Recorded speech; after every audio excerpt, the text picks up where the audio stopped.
storyboards for so many of these animated series that it's just hard to keep track of them all. But I think I did a couple of that show. We're talking, we're live now. We're talking with John Delaney and Matthew Manning. We were just talking with John about how apparently he believes that he did some storyboards for the Zeta Project, which was unknown to us, because a lot of that behind the scenes stuff for the Zeta Project is extremely hard to track down, and never, no one ever knows who was on the team for that show.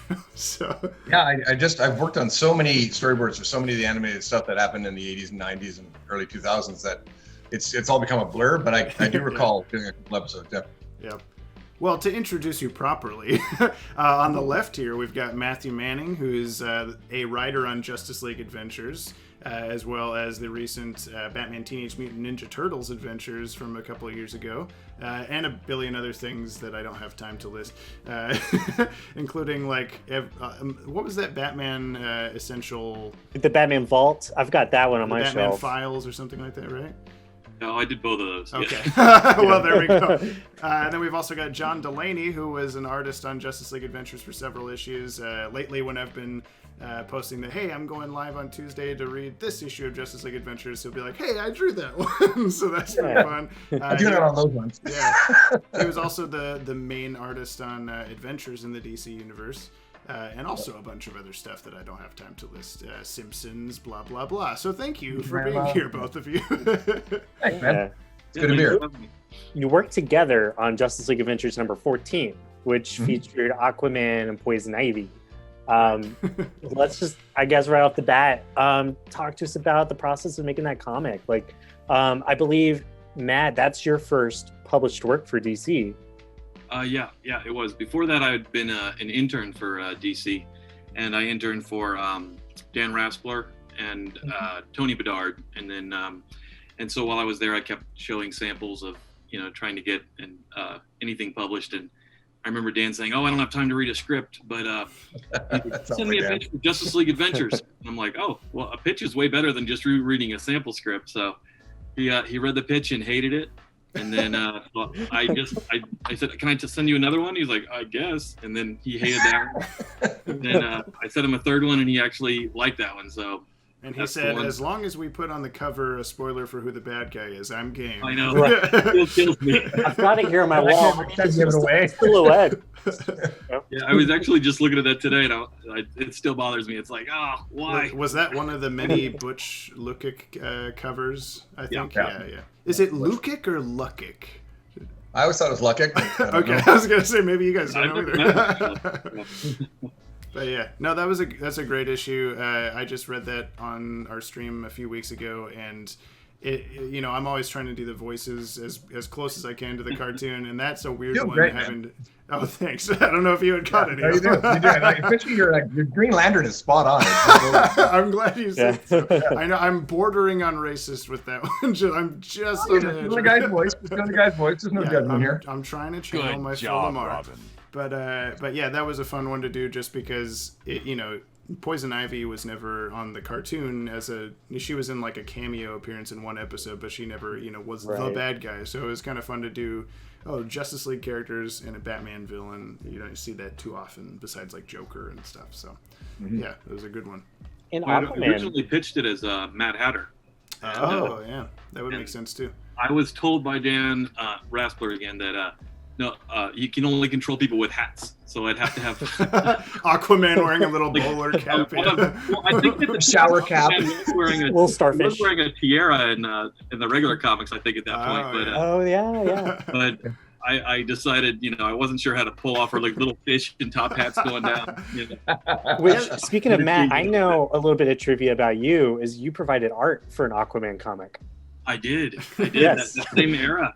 It's issue number 69, and it was I drew when I was an intern. I drew with a giant Sharpie a necklace that the artist had forgotten, and okay, I remember. Tony didn't want to send down to production, so they had me draw this because I was in art school but I had no business drawing on, and I didn't actually draw on the boards. I drew on like a Post-it that they just set down. Yeah. So there's a necklaceless cut of this comic somewhere. Release the necklaceless cut. Well, actually, if you're looking for specific things that are weird in the comic, there is one. When Poison Ivy actually comes up to Aquaman, she's talking to him, and then she puts her arms around him and then when she goes running, suddenly her gloves are really long. I don't know if you've noticed this, but I actually done that page out of sequence, and they sent me the current model sheet of her, and she had the short gloves. So I didn't have time to get it back. So there's one panel where she's running, she's got these big long gloves. Interesting. Wow. Yeah, I mean, there's one of the things I've been noticing reading through all the issues is maybe this is true, and maybe I'm just reading into it, but it seems like there was a lot of just like whereas with like the original Batman adventures, say, there was the team on that was constantly getting scripts from the show. They were getting the Bible. They were getting everything. It seems like with Justice League Adventures that you guys kind of didn't really get anything, or at least barely anything, because a lot of the characterizations are just kind of like based on the first episode. Like, I guess they'll just keep being like this, and then we just go from there. While meanwhile on the cartoon, everybody's evolving and growing and getting relationships and stuff like that. Well, I can speak to that myself. Superman had changed quite a bit by the time the second season of Justice League came out. They got rid of the cheekbone lines and all that, but I was still drawing them that way because we hadn't seen the new model sheets. So the way I was drawing was, basically the way that they'd done it in the first season. Same thing. Aquaman was coming out. I had drawn Aquaman on Adventures. So I was starting my first sort of sketches where they hadn't really done an Aquaman design that I saw. And then they threw it at the last minute. I was like, oh, okay, that's what he's going to look like. Okay, great. So we kind of went with that.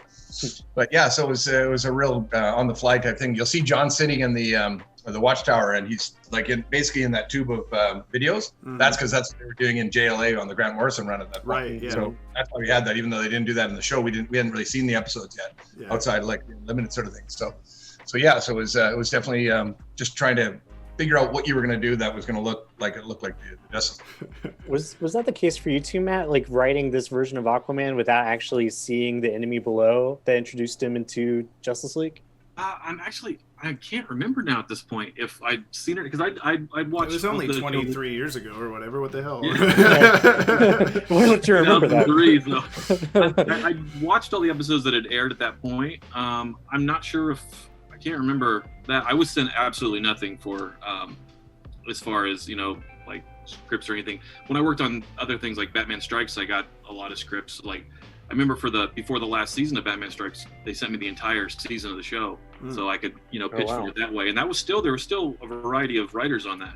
So I'm not sure why that changed, but at one point I knew more about the show than one of the editors. It was on a book, one of the Justice League spin-offs of the cartoon that I never got to work on.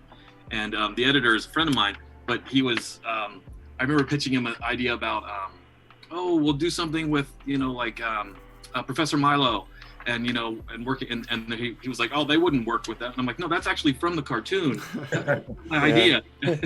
But the pitch was nixed anyway, just because. And I was like, "All right." So did you get writers working for him? I think it was just an excuse because, Yeah. So was there kind of a feeling on the production of the comic that, as opposed to the previous Adventures tie-ins, that this one was sort of like, just do Justice League, it's whatever, you got it, and you just kind of figured it out?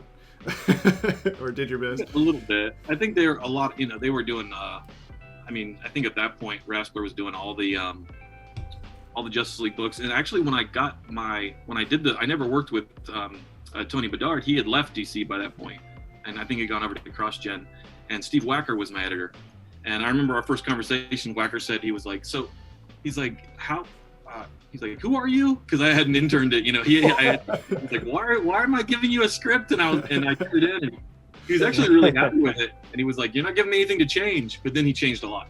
So I don't know, man. I tell you, when that script came in, I thought it was super, super clever. It was one of those things where, I'd been working on Adventures of the DC Universe, and I had a really nice rapport with Steve Vance, so we could call each other back and forth. But with Justice League Adventures, it was very much a kind of a work for hire thing. You just got the scripts, and we didn't read. You and I didn't even have a chance to talk. But I read through it, and I just thought, oh, this is so clever, and I love what you did with it, and the algae and all that stuff. I really kind of got really ramped up about drawing it, and there were so many cool shots that you gave to me, like where they're all landing on the beach, and I've got all these characters landing on all the Gotham beach. I just love that. So I was just a kid in a toy store when that script came in. And one of the ones, I hope I'm not doing any spoilers for anybody who hasn't read it yet, but one of the things I absolutely adored was when Martian Manhunter swaps out with Aquaman. You wrote in the script, Batman, the Superman and Wonder Woman are holding Aquaman, but we can't see him behind Batman's cape. So I've got Batman sitting there in this cape. Because Bruce Timm had done so much of that stuff with the cape, it just worked. It just worked. I was like, oh yeah, you can't see Aquaman. That's fantastic, right? And then you reveal it later. So I thought that was really, really clever. You sort of put out everything in the script that I really needed to just kind of make work. So that was it was a really great script that way.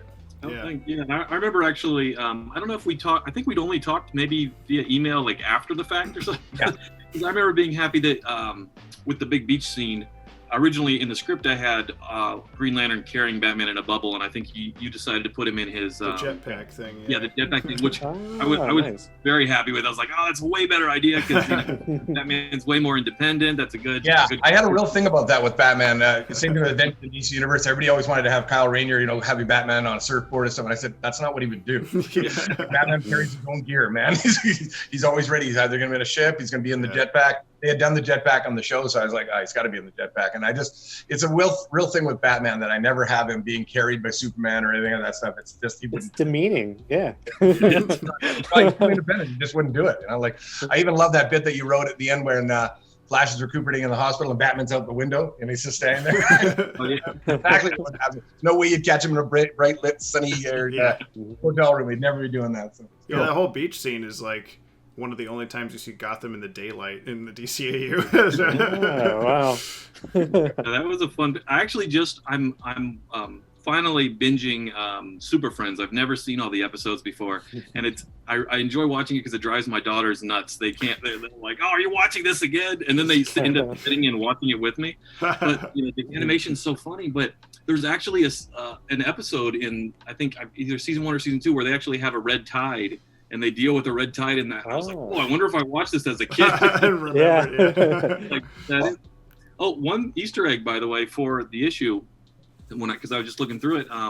There's a scene where Batman's, I think it cuts right to him, and it's a close up on his face, and he's looking at his computer. He's in the dark or whatever. The colorist was actually supposed to have the computer reflect on his face, so it was supposed to look like he was covered in spores. So it's kind of going to be like a little split-second misdirection that never ended up getting it. You're being like, John Cleese, the colorist. I've worked with him on a lot of stuff. He's just so awesome. And I remember hearing about that later from Dan. But what I loved about it was when he cut to that face, it was all in that reds, and you'd always seen Batman with the red background on that, and it kind of been a bit of a reverse. And I just really dug the way it looked. I missed out on the fact that it wasn't the spores. I was with you on that one, but I really love the way he just had that bright red, and then all of a sudden the whole thing is painted out in the colors of red until he discovers the spores, and he turns around and does this. They change the color tones. I went, that's just fucking awesome. Yeah, I was noticing Batman does this pose like a lot in these comics and in the show and everything. And I was thinking, like, he's the only non-supervillain character that sits like this. I always think of Monty Burns whenever he's like, excellent. Yeah, it's the perfect Batman pose, though. John, you were talking about Adventures in the DC Universe.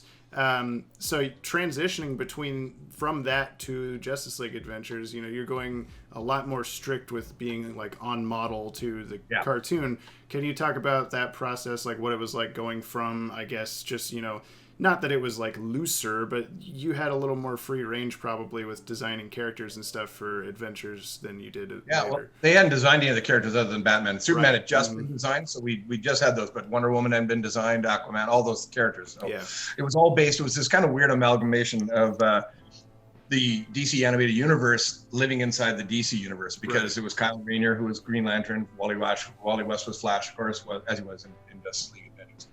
But all the other characters were these modern characters, and we were telling it in the modern world and doing all the things. And the JLA had the moon base at the time, so it wasn't the satellite. So there was a lot of things that we were doing that were really much more in line with what's happening in the current DC continuity. So that's how I was drawing it. And I wanted to really explore a lot of what Bruce Timm had been playing around with in the early days, which was a lot of Jack Kirby reference, a lot of Alex Toth and that. So I was trying to play in that sandbox a little bit, push it away a little bit from what had been done, so it had its own sort of artistic language. But when we started working on Justice League, the show just blew my mind. I loved all the designs. I went, well, I'm just going to pay complete homage to that. Plus, some fans online had been pretty tough on saying, "It just looks like Bruce Timm's drawings." I'm like, I'm not trying to do that, right? Yeah. But after a while, you go, "Okay, that's what they want. Then that's what I'm going to give them." And those designs were so awesome. And Bruce was a very nice guy. He was always very, very nice to me and complimentary at the Comic Cons, and always said, "Hey, I like that you're talking your own language," that kind of thing.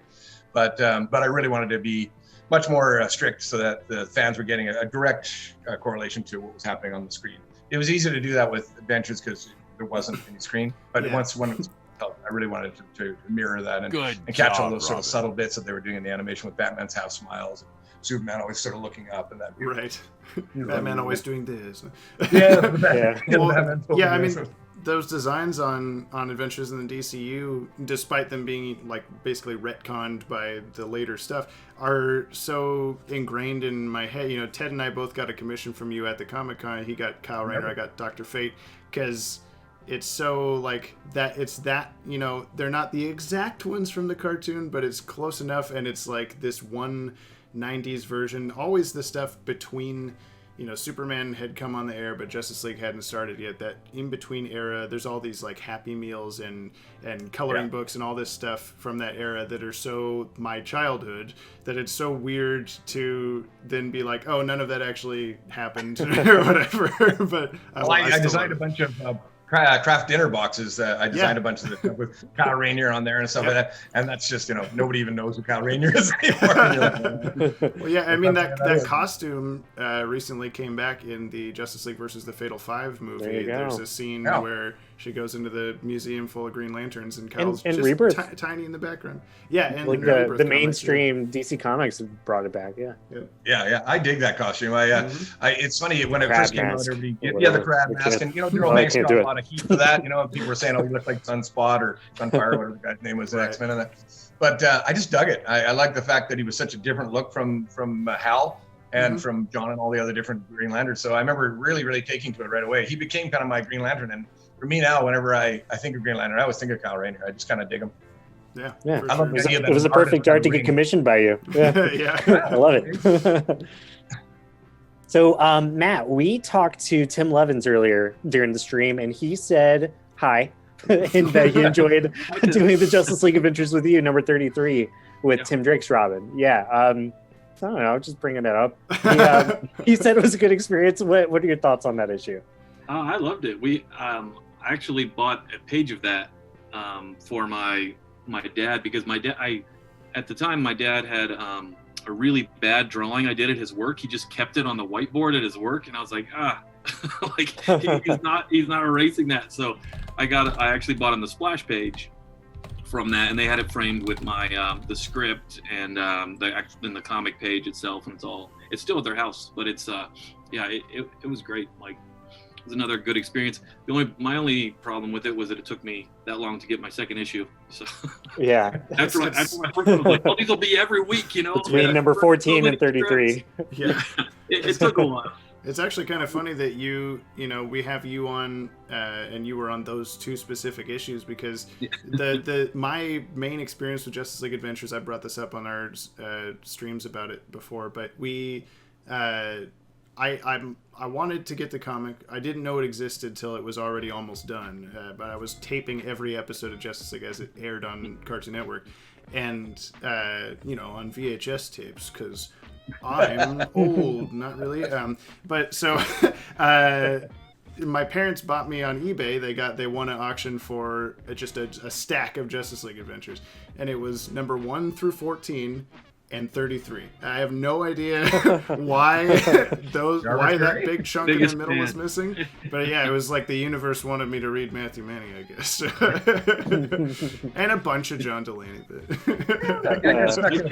Yeah, 14 and 3 and 16 and 22 and 19. Yep. And the cover for 5. Yeah, I did a lot of the covers. That was the ones that I really enjoyed. I love that the Freeze one where Mr. Freeze and all the Expo. Yeah, I really like that one. Team. Yeah, that one sticks out in my head a lot from the issue itself too. And then, but yeah, the Starro cover is one of the best. It's just so iconic looking. It's like it seems to me like that would be the most obvious Starro cover to make. You know, he's covering the Earth, and then all the Justice Leaguers are lined up with them on their faces. I've never seen that anywhere else ever. So, I was inspired by War of the Worlds, where they always had the hand over the Earth. Mm-hmm. You know? So I was trying to go for that kind of thing. I thought, well, the Starro should just be covering the Earth, and then That's so great. it's kind of fun. But thanks. I was going to ask you about that issue when I was reading it on the stream. It's the exact same Starro. I mean, maybe you don't have that much input on because you didn't draw the issue itself, but I'm sure you got. Yeah, I'm sure you got some materials for the cover. Yeah, it's the exact same Starro design from the Batman Beyond episode where he's purple, and yet it's the 90s green Starro in this issue. I've always just thought that was interesting that they, obviously they're aware of the original. The reference I got was from the Superman show, so I drew it to look like that. The way they colored it was, okay. Someone told them just green, whatever, no one cares. It's a starfish. There's a rumor right now that the Suicide Squad is fighting Starro. Apparently, that's the big rumor. I've heard that too. I hope that's true. I really hope that's true, man. I want to see Starro. It's it's one of the ones that as a kid just used to freak me out. Like I just thought it was so scary, this idea that the star was over their faces. So when I got the call to do that cover, I said, I'd pay you to do this one, man. About it. Yeah, I love My daughter actually has a Starro mask, and she has a clubhouse upstairs made with a couple of cardboard boxes currently, my 7-year-old. And she's got I peeked in the other day, and there's a baby Yoda, and it has an eye patch on and a lizard on its head for some reason. And it's also next to a Starro mask and a unicorn head mask. So I don't know what she's doing there. Yeah, what's the story? You got a writer on your hands there, brother. Yeah, you can write that into something, I'm sure. Well, Matthew, when you were writing for Justice League Adventures, or have you two worked on anything else together besides Justice League Adventures? No, this is our only gig, isn't it, Matt? Or do we do anything else? I don't know. Have you done? There's always a whole bunch of all the capstone books. A lot of the. Did you do those? I did a few of those. I did some of that stuff. Unfortunately it doesn't pop into my head right away, but I've done so many of them. It's like I'm like, all right, I work the with Mazo and the planetary something. Yeah, it's always something like that. Starro and a lot of that, the licensing stuff and that. So there's a chance. I mean, I remember the first time we worked together, I remember your name popping up in other things that I'd done. So I just couldn't unfortunately pin it down as to what it was, but I have a feeling that we have done some collaborations together. Well, actually, another one of those capstone books. I did a origin book, a children's book. It just came out of Cyborg, which was fun. I think you also did. I just bought 4 of those, and your name is on one of them, and I can't remember which I did. I'm trying to think. Let's see. I did Green Lantern and I did Superman. Okay. And then the most recent one that I just did. Okay. Yeah, I just bought Batgirl, Robin, a couple other ones. Anyway, what I was going to ask is when you're writing Justice League Adventures, I think you kind of basically answered this already, but you're kind of just throwing the scripts out into the ether and they assign an artist to them, or do you get to have any input on, I would like so-and-so to be drawing this one, kind of a thing? I mean, especially these are my first 2 gigs. Yeah. So my first comment, I just turned it in and just like sat there quietly and hoped everything went well. And but then since there was a lot of changes to the script, like Steve had a tendency to add a lot of dialogue, and so I remember the second one, I was like, can I see the changes this time before? I was like, I still have 0 clout, but I'd like to make sure we're on the same page for everything. But because I remember on the first page, there's 2 whalers talking, and they kind of cut the joke off. Mm-hmm. Like there's like a punchline, it's kind of like cut off, and I was like, why did that happen? I can't remember, Matt, if you wrote this in your script, but I think you did. But I made them look like George Clooney and Mark Wahlberg because the Perfect Storm had just come out. Oh yeah. So that was an Easter egg. Yeah. I actually did have a friend and I used to. Who I'm working on a different project right now with, but we used to joke about that movie all the time. We saw it at a Warner Brothers screening, and we always would quote the line where he's like, where they say, what is it, like, I got I got a girl I can't stand be but 2 feet away from, but I love to fish. You got a problem there, son. But it's like, yeah, that opening scene with the boat is funny because when I'm doing these streams and I'm writing down literally every appearance of everything because we're building like a big encyclopedia website for the DCAU. Ew. And so in that, there's like, I wrote the dude's name down and then he references his girlfriend in the joke, so I have to be like, so-and-so's girlfriend. And that person will have a page on the Watchtower Database website. I was watching you do that. I was going, oh, that is so cool that you actually do that. Yeah. I will also speak to one little thing you were mentioning a little earlier, James, is that it's not uncommon for basically a writer to just hand the script in and then the editor basically chooses the thing. But a couple times in my career, I've been very, very fortunate to be asked for by the writer, and that happened with the Scott McCloud one with Jean Jones and that. Yeah. Mm-hmm. And Scott and I bumped into each other at the Harvey Awards or the Eisners. And he came up and said, hey, I requested you personally for that one. And I was super blown away. I mean, Scott McCloud, right? And he's really understanding comics. So I was just like, geez, you got to be kidding me. So that was a big honor. Those are kind of those moments where you just go, wow, you really did it. Yeah, that's great. Yeah. That's pretty neat. When Ted and I make a webcomic that we have, I should say we have made several issues of a webcomic. We were indefinitely working on an issue like all year this year, or several issues all year this year, because things are a little up in the air right now with the world. But whenever we started out, Scott McCloud's Understanding Comics, Ted just sent me like a copy of that, like, please just read this. Everything will be great from then on. I've got all the sequels. There's Understanding, then there's Making Comics and Reinventing Comics. Yeah. I used to Understanding Comics whenever I used to teach. I taught at Emily Carr Institute of Design for comics for a while, and that was the tome. I'd hand it out to everybody. Yeah. What better way to learn about making comics? Yeah. They're just, Scott's book isn't really a how-to, so much as like the how to draw Marvel comics or Will Eisner's sequential art. It's much more of an observation of comics. So it really takes it in. It works great for writers. It works great for artists. And it's so in-depth and it's so wonderful in the way that it sort of communicates with the beautiful ability to communicate through comics, using comics to communicate about comics, which is so unique and cool. Mm-hmm. And I always love that for that. But I mean, as far as an instructional, sequential art by Will Eisner. Yeah, for sure. Yeah. I'm looking through our live chat and we have a question for John. If you got to draw any DCAU characters with another series, who would you pick? Maybe this is like I'm a big Superman fan. I got a Superman tattoo on my arm. Nice. He's the guy.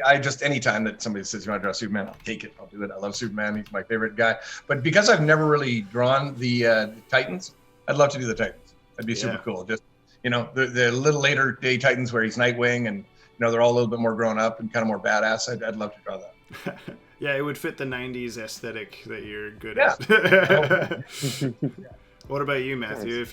If you got the chance to write another character in the DCAU that's like an official, not the capstone books, but like an actual comic.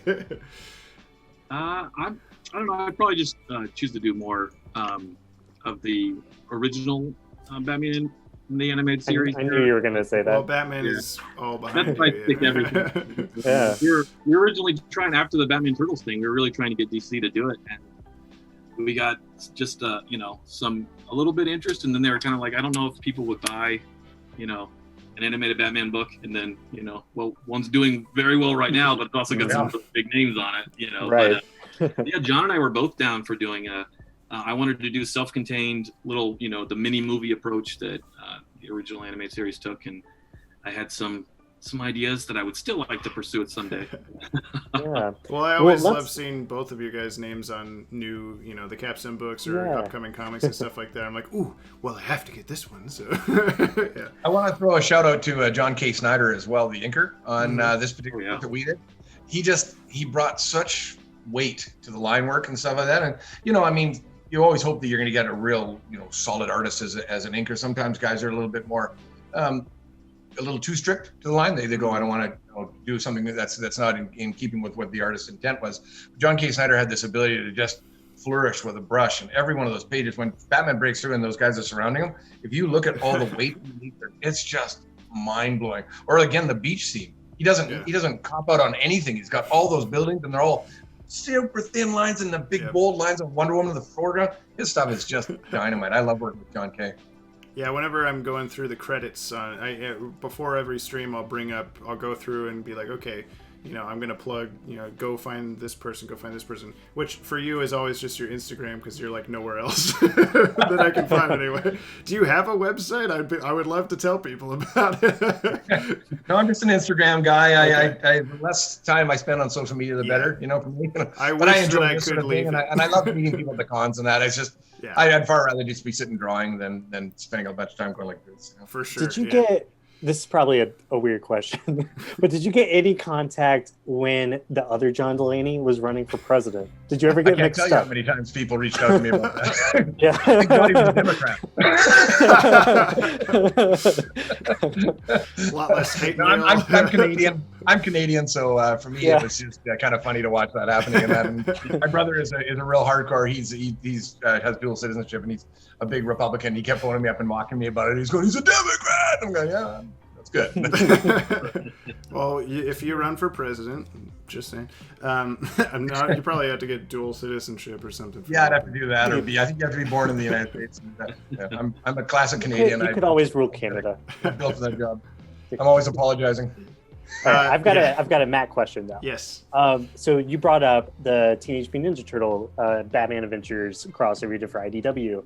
You got a 6 bonus issue. It was originally to be 5. It got extended to 6, right? Where you're able to do the time jump and go to the new Batman Adventures style and kind of do like a little follow-up story.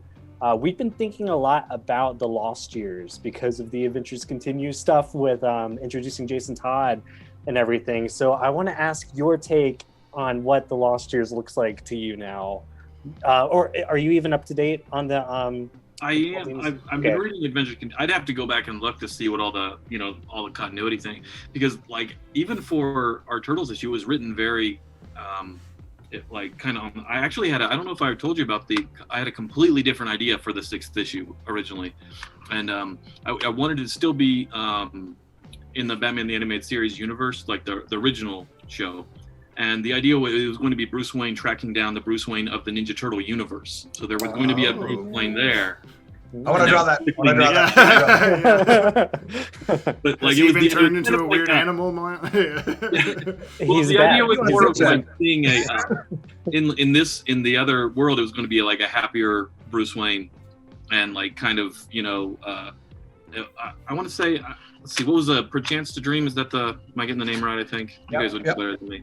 It was inspired by that sort of. I wanted to do a really done in one, because we've done this big, kind of. I mean, as big as you can in 5 issues, this story, and I wanted to do a smaller, kind of emotional story, and that was like no. Big. Yeah, they're like, we don't know what the legal issues of Batman actually existing in the Ninja Turtle universe, like what, how does that work? And I'm just like, I don't know, let's just do it. And that wasn't. That really embraced that now. They've really embraced that now. That multiverse idea that these things could all be existing at the same time. So I say you pitch it now, and hey, I'll do the drawing. Yeah, I'm expecting a new like animated digital series at like any minute after Adventures Continue wraps up. It's like it's got to be on DC's mind right now. It seems like now's the time to talk about it. Yeah, I would. I mean, that's always on my when I send out feeler emails, it's always kind of like, I also would like to do animated Batman. I would do just like I'm doing with Adventures Continue. I'm buying all the digital issues. I'm buying like every cover that comes out in print. I do the same. So, I mean, we were talking about, and I don't want to get too pedantic, but it's what I do. But we're talking about the Lost Years. I remember when Ted had a sit down with you, because you guys are 5 minutes away from each other or whatever. 20, be it. Okay.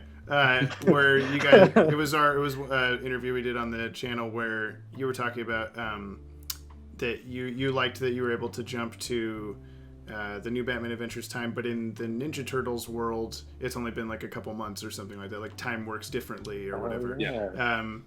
But I believe you said that you considered it a 2-year jump to the new Batman Adventures from Batman the Animated Series, if I'm remembering correctly. I honestly can't remember now. Okay. The only reason I bring it up is timeline in mind at the time I was writing it, and then you go into other things, and it's kind of like I'm sure I have some notes written down. Okay, this takes place.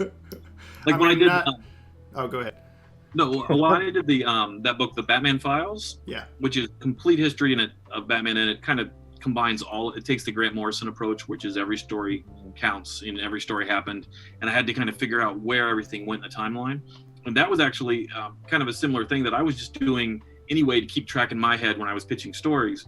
Was kind of like, okay, when do all these stories have to plug in? So I do normally do some sort of timeline. For that one, we also were on a physical deadline too, where it was kind of like, I probably would have done a couple different things differently if we had a little bit more time, and and also if I didn't have to because I think it was either one or two stories. I can't remember. I was either one or two things was rejected first for that original pitch. So it was kind of like me, like, all right, well, let's just do. And I think it was Bobby Kernow, my editor, was kind of like, well, we've teased this, like the Krang. Let's actually show them. And I'm like, okay, we'll just go with that. We'll do like a big explosive blowout. So it was kind of an evolution where it was, I was just trying to keep up pace with everything to get it into time. Because we were planning originally. I'd asked, I said, when they first solicited, I said, well, it said 6 issues. They're like, oh, no, it's just 5. So I wrote it as 5. And then, when you turn in the script for issue 5 and they say, we need one more issue. That's not how it can work. Just we just more ignore story. everybody. They're like, that was great. I feel about splash pages, lots of splash pages. Yeah. So you didn't find out about number 6 the whole issue. until the 5th script was done, and you were like, oh yeah, there's another one. Okay. Yeah, and it was actually I don't think I'd turned in. I'd already plotted everything out. And I was like, well, we could do. I'm trying to remember. I think there was the original idea was like, oh, well, I can go back. I'd already turned in the scripts. They said I could, because there was a lot of scenes I wanted to expand on. And I said, I could just make these into more than one issue. And my editor was kind of like, you know what, we've already turned those in. They've been approved. Let's do something different. So, I mean, it could have been, I could have expanded on it more. I was having way too much fun writing Joker and Harley. So I kept adding, there's actually an extra page in there that has, that really didn't need to be in the script, but I'm like, oh, I got to do more voices, Yeah. We got a question here in the comments from Andrew Cazzini asking, how cool was it to make the canon reason for Scarecrow's The New Batman Adventures design? Oh, yeah, that was a lot of fun. That was just kind of like something I just threw in there and just hoped nobody, took offense to. And I thought it gave kind of, the story a little bit more of, weight there. And that was something we tacked, like that was already written with I think it was issue 5 where I revealed that. I think so. And that was already written without. At the end of 5. Okay, Ted. So I'd written it a different way originally without that scene, and then when I turned in, when we started talking about issue 6 and we figured out what it was going to be, I said, okay, let's go back and I want to do this scene where we have a little foreshadowing for that we're not done, so the audience knows there's still one more issue to look for, and then also give a good give foreshadowing and also give a weight to that scene. Yeah, where, I just love how there behind the scenes. Oops, there we go. Yeah, behind the scenes there were all these discussions between the writers of the Gotham Adventures and the writers on the show and all this stuff about how did Scarecrow get this way? There was one version where he was in like a chemical accident. There was a version where he got hanged and the rope broke and all this stuff, and just all these different interpretations. And then now the real reason is because the Krang. so that was pretty funny. Just the turtles. Well, it's just the best. Yeah. To include John back in the discussion, we got. I'm enjoying this. Andrew Cazzini also was asking. This is something I've been wondering too, reading the Justice League Adventures issues on our streams. Is back in the day when this is going on. Was there any discussion between you guys and the crew on the animated series about keeping things canon in the comic, or was it kind of free for all, write a story and if it works, it works, if it doesn't, it doesn't? It was usually after the fact. If we sent in a script or somebody was coming in, they saw a problem with it, they would sort of say, you have to tweak this and that, but it was never really that. Most of the writers were kind of given free rein and said, look, watch the show, you sort of understand what they've done.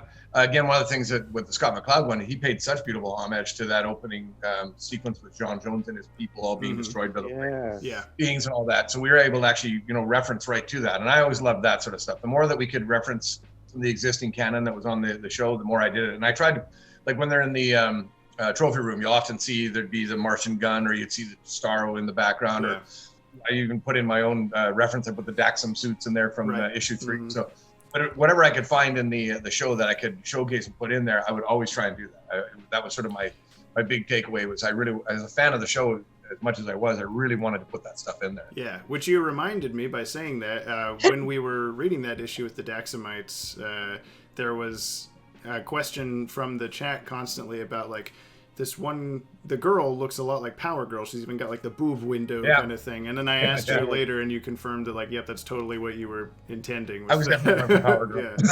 I just sort of thought that, you know, when Fabian first sent in the script, the way he described her sounded like Power Girl to me. And I thought, well, maybe this is his sort of back doorway of sneaking Power Girl into the continuity. She's a Daxam, so she'd have the powers of Superman. Right. That's kind of cool. You know, that's sort of a modern thing. This, of course, was before they introduced the Power Girl character.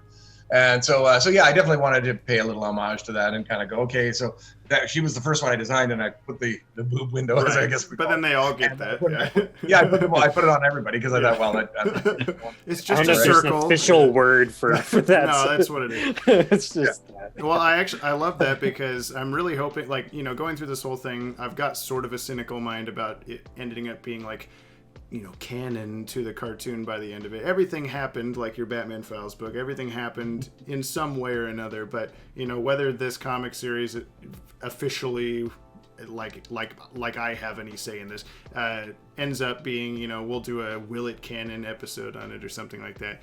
But that's one of the main reasons I'm hoping that things do work out for the comic, is that, you know, there's we do know after, you know, there was the Galatea character in Justice League Unlimited that was the evil Power Girl interpretation. Right.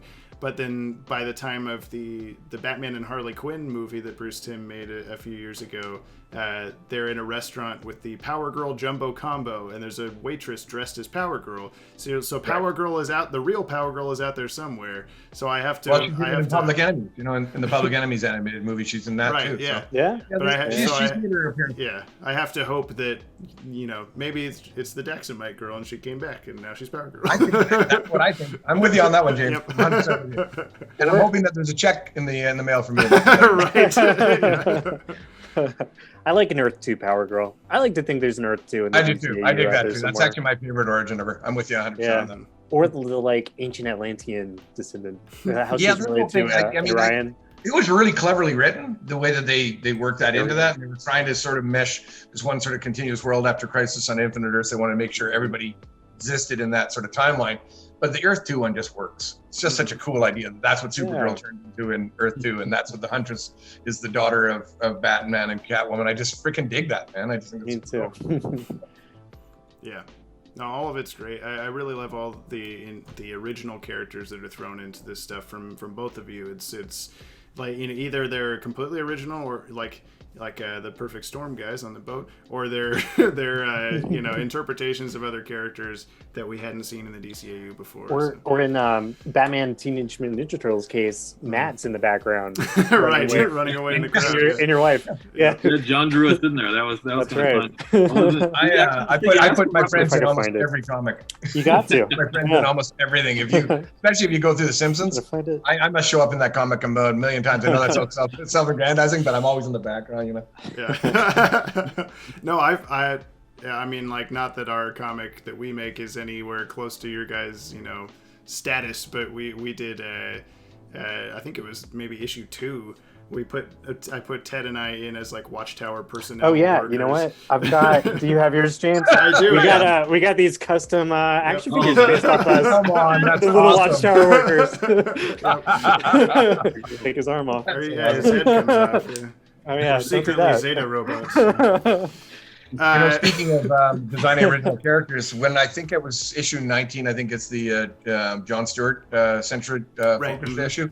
I think that's the next one that I'm reading, actually. Yeah, it's a great one. I really like that one. It's a powerful story, and it's quite particularly relevant to what's going on in the world today right now. But in the opening bit, we got to create brand new Green Lanterns, because they all die in the opening bit, right? Yeah. And so that was super cool. And I really enjoyed that when the writers sent that over. I was like, cool, I get to create original Green Lanterns like that have never been done. So that was super awesome. I really dug that. Yeah, I'm sure when you get something like that, it's just like, there's so many to choose from already, but you could just be like, Slug, 12 arms, and a Green Lantern costume. Okay, next, Spiky Dude, and 12 you knew they were all going to die, arms. so it was like, let's create ones that can die. And that's well, I know on the there was the Amazo episode of JLU where he comes back and all the Green Lanterns are trying to stop him, and there's an original Green Lantern by Tommy Tejada in there.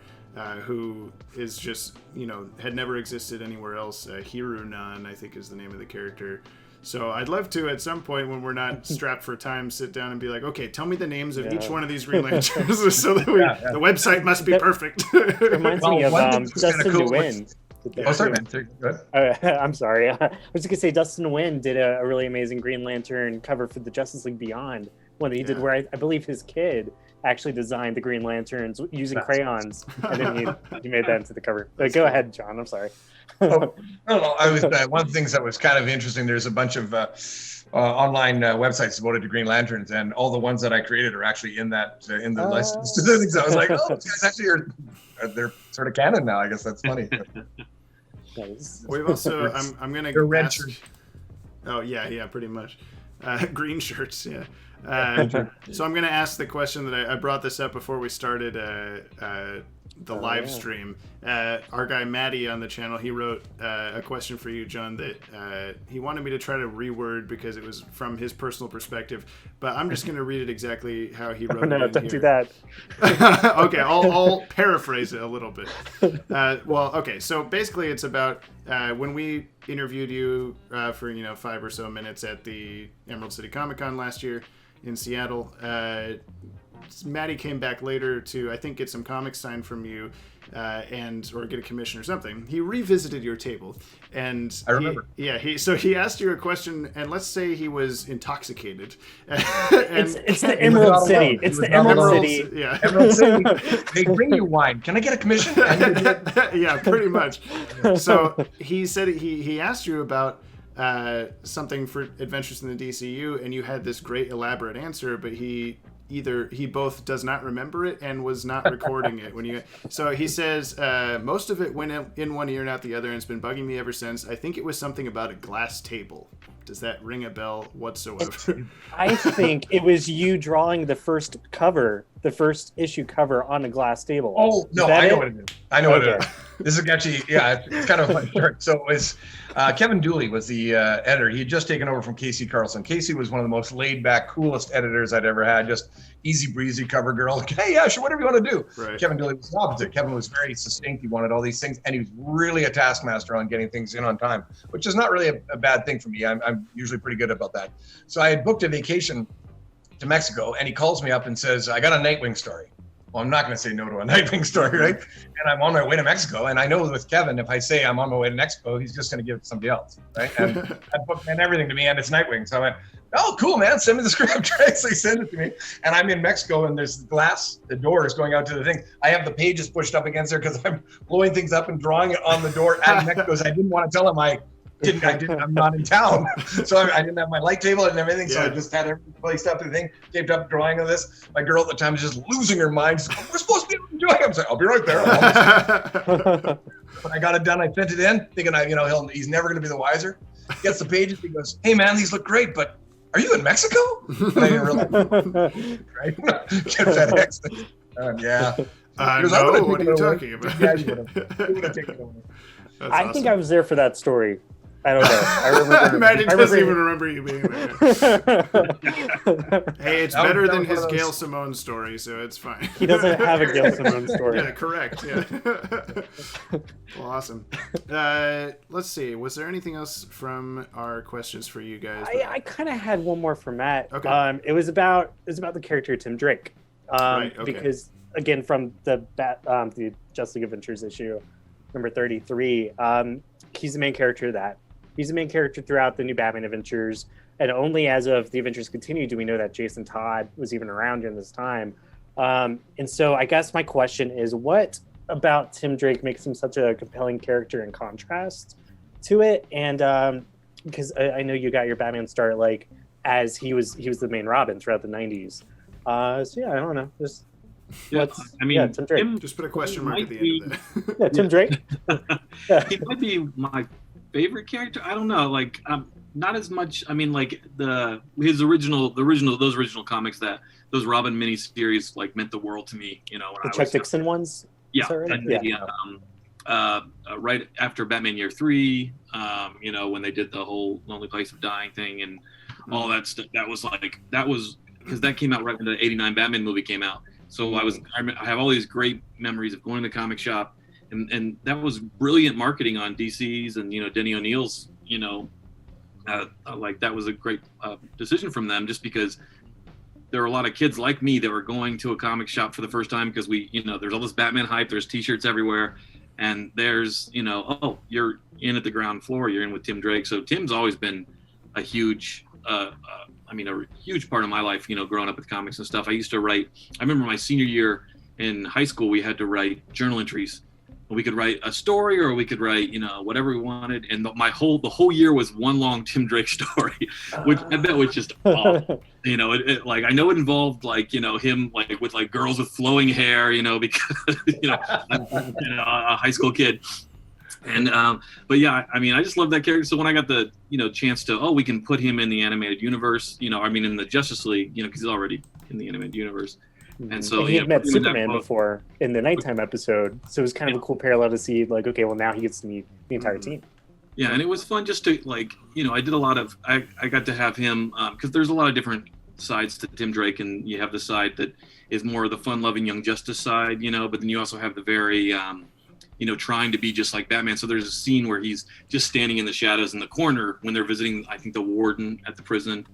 And like, you don't really see him. He's supposed to be in the shadows, and that's, you know, and so he's kind of doing the imitation stuff, which is a lot of fun to do. And that reminds, there is an Easter egg from that one that never made it into the issue, where I was trying to do a little foreshadowing of, because I'm going to give away the twist, but the the twist was Bruce Wayne was actually, if I'm remembering right, he was mind controlled by Felix Faust and was in a prison cell. That sounds right. And the name on the door was supposed to be Frank Dixon, which was a fake alias that Bruce Wayne used during his training in a lot of the early, in some of the 90s comics and things. Like, I think, I'm trying to remember, I think Mark Waid used it once, and a couple, I think maybe Devin Grayson used it, or someone did in Batman Chronicles as well, but it kept this alias he used a lot when he was training. And so I was putting that there for anybody with an eagle eye and, you know, that happened to have like a weird, you know, memory like I do, to be like, oh wait, that's Batman, you know. So I wanted to put that up front, and then I don't think there was any text at all on the placard that was supposed to be on the wall. So I think they just didn't put a name on it at all, and, you know, so that was a little disappointing. That makes me think of how in your Teenage Mutant Ninja Turtles adventures with John Somariva, that, you know, Batman's walking down the Arkham Asylum hallway and you've got like everyone's real name and it just says Joker, the on his door. Like, I don't know what the Joker's name is. I always thought that was great. Yeah. You know, in Tom Taylor's Deceased, there's a bit with when they're talking to the Red Hood, Jason Todd, and he's sort of defaced all the tombstones and about all Robins, because Nightwing's dead. And the last one is Jason Todd. Who were we just talking about? I apologize. Tim Drake. Tim Drake, thank you. The Best of Us. Oh, wow. Yeah. I remember that scene. Was super cool because Tim Drake is the best Robin as far as the most successful, as far as the brains, you know, everything he can do. He just always comes to the party and just does it. And I love the character so much. But yeah, I thought that was kind of cool that even Jason knew that he was the best. Except in the animated world, because he has such a tragic ending. I was just about to ask. I know there's a lot of creators on this DCAU stuff that it's kind of split between, I consider Batman Beyond is the future, and I consider Batman Beyond is a possible future. Where do you guys sit on that? Do you like Batman Beyond? Do you like what happened to the characters, or do you wish they got happier endings? I mean, I drew Batman Beyond a lot. You know, I did a bunch of the kids' books, and I did the How to Draw Batman Beyond book for Walt Foster and stuff. And I always loved the show, and I, you know, studied it a lot, and you know, having the opportunity to draw him a lot was very, very cool. I love the Terry McGinnis thing. I thought the ending where it turned out he was actually the lineage of Bruce Wayne was... Spoiled it. All right, well, what I meant was... you know.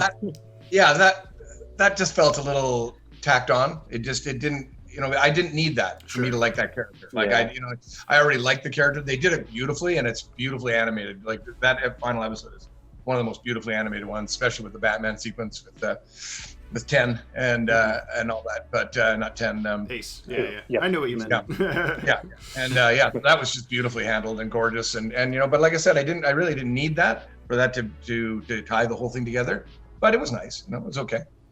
But I really enjoyed the look of that thing. Every time I was drawing in that world, it was very similar to when I was working on Futurama, because the buildings were also futuristic and all that kind of thing. So I felt really comfortable in the world. That was there was some really, really great design work on it. Yeah, I mean, I guess this isn't really a question, but just more of a comment. I always love how, you know, you, Tim Levins, anybody that's drawing these, you're supposed to be sticking to this very strict, you know, Bruce Timm designed style. But I can always tell, like, that's John Delaney, that's Tim, you know, everybody, like, well, cool. I can always, you know, pick that out, and I think that that's a lot of fun because it just shows how versatile this universe is. And I mean, also with the writing, Matthew, that sometimes, like, it feels like a story by you. I think there was one Batman, I'm working indefinitely because there is so much content on a Poison Ivy video that we've been trying. Maybe Lowell, who's been he is a guy on our channel who's been requesting it for years. Maybe he's in the chat. I don't know, but it's you know, Poison Ivy. Sometimes she's a plant clone in various comics. Sometimes she's a real person and all this stuff.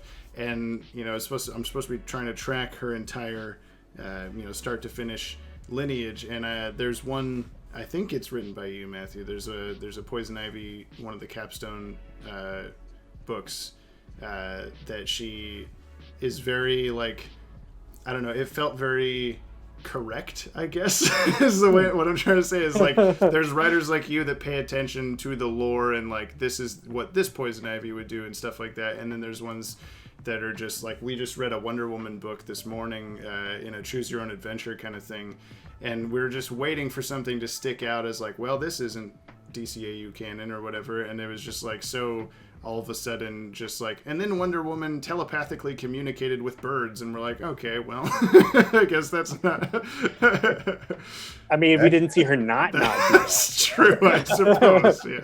I had a friend of mine the other day send me a random meme about Batman and Alfred, where Alfred was just being snarky, and in response I sent him the panel that Matt wrote in Batman Teenage Mutant Ninja Turtles, and he's like, I got you a platter of nothing, sir. And it's such a that was one of my favorite. I don't know if we talked about that before too. There's which I've harped on John for this, John Samariva, who drew it. I was like, oh, that last panel, like, because the gag is Alfred's in the background scraping the tray of nothing. Barely, you know, that was supposed to be in the foreground, and, you know, but John didn't picture it that way, you know, and that's he had a, you know, probably more dynamic shot than I had in my head, but I was just like, oh, I wanted that to be like the, you know, front and center. At least it's a little extra gag on the gag. Yeah.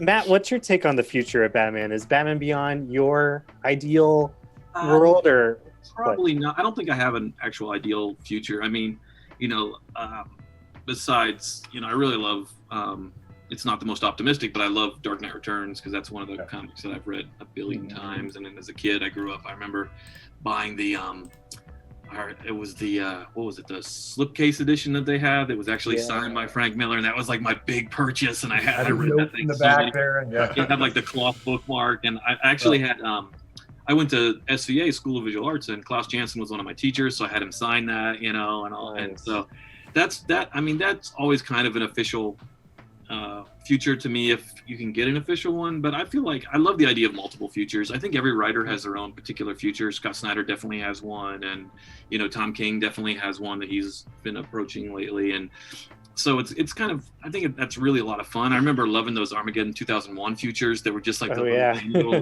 and they're just like, where I think like Tim Drake went into politics or something in one of them, and I was like, I love this. Everything is about this is great. But there's also a certain era when you read, like now I read everything with more of a critical eye. But there's just that golden era where you're reading it and every comic is wonderful. It's like just a perfect comic. So those are always going to be, you know, more my. And Batman Beyond hit me a little later, you know. So I love the future. I actually have a lot of character ideas I want to do in a Batman Beyond someday. And a crossover with Rise of the Teenage Mutant Ninja Turtles. Yes. You're really on that Batman. I think more in the Teen Titans universe, but you know, yeah. This is how old I am. I was there when Dark Knight Returns came out, so it was issue by issue, and there was no Elseworlds in those days. There was none of that, so I thought that was continuity. I thought that's how that was the canon, yeah. Time.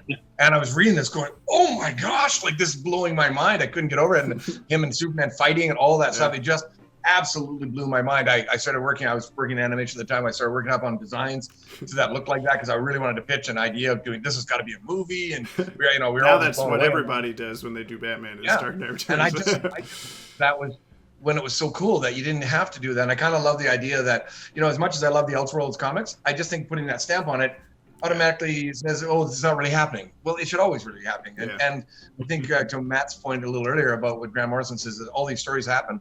They should all happen. They should all happen. And we don't have to necessarily always pin it down and say, well, this is the timeline and this is how that went. Right. I think that's the enjoyment of it. Like for me, getting those books, it's like Watchmen. The first time was why I was getting the individual comics. I didn't have there was no collected things. So each time that these things were being revealed to me, each time I was reading them, I was completely gobsmacked. I was like, oh my God, this is incredible. And I love that. And I want that back for all the people who, you know, maybe get too mired in the continuity and get too bogged down by it. Oh, it's got to be this. You know. Who are you talking about? Who does that? There's a place for that. But, you know, as a writer and as an artist, it's really nice to be able to play in the sandbox and just go, you know what, I got this really cool idea. Maybe Batman teams up with the Teenage Mutant Ninja Turtles. Why can't that? Yeah, right? Why not?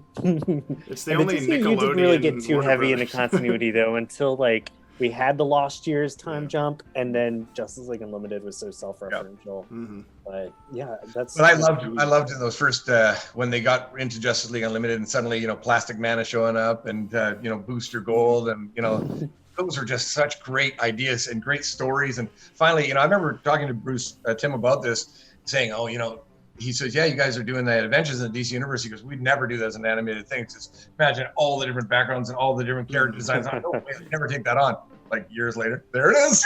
Get on. You know, ever since you brought up the twist in Epilogue, the chat has been full of people arguing whether that was a good idea or not. And I have to say, stop it.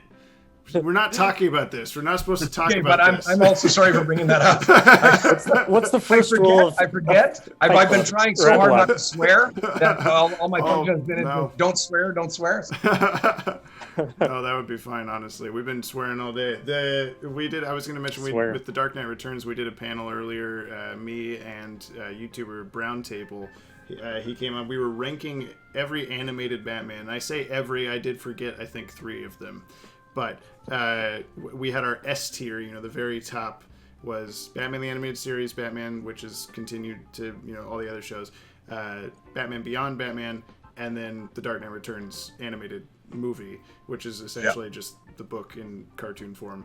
Everyone else was below it. I just like that he made it into that top tier. Like, But you know, when they did that one where you know the kids are all telling the stories about Batman, and they take off in Dark Knight, and they had Michael Ironside doing the voice. Mm-hmm. I love Peter Weller's portrayal in Dark Knight Returns. That was fantastic. No dirt on Peter Weller, but Michael Ironside's voice was so bad. It was so great. I mean, we were talking honest. When we were talking about this is an operating table and I'm the surgeon. That part is like Michael Ironside's delivery of that is extremely bone chilling. So. He goes, show me, boy. Yeah. Yeah, it's all great. So good. Well, it's been great having you guys here. I wish we could talk forever. All of these people that we're having on, I wish we could sit and talk forever with them. Thank you so much for coming on, both of you. It's been a lot of fun. Matt, it's really nice to finally see the face and finally meet actually face to face. We were curious if this would be your first meeting. I think that would be really awesome if you and I can do some work again sometime, Matt. I really enjoyed that script, and working on it was an absolute treat. So thank you for that. Oh yeah, thanks. Yeah, we brought you guys together for the first time. It's a wonderful dream come true. It's been this 2-decade build up. Now all we'll do is work together. That's right. Yeah, I hope so. All right, well, awesome. I'm going to go ahead and transition us to the next thing. Anyone watching, please go subscribe to the Watchtower Database on YouTube. Get 5, 10, 15 friends to subscribe. Matt and John, go subscribe. Do it. And we got a lot of awesome giveaways. We haven't even gotten to get to the first one yet because it's so unachievable, apparently. We'll do it. We'll still give them away at some point. Eventually. All right. When we get to those numbers. Yeah.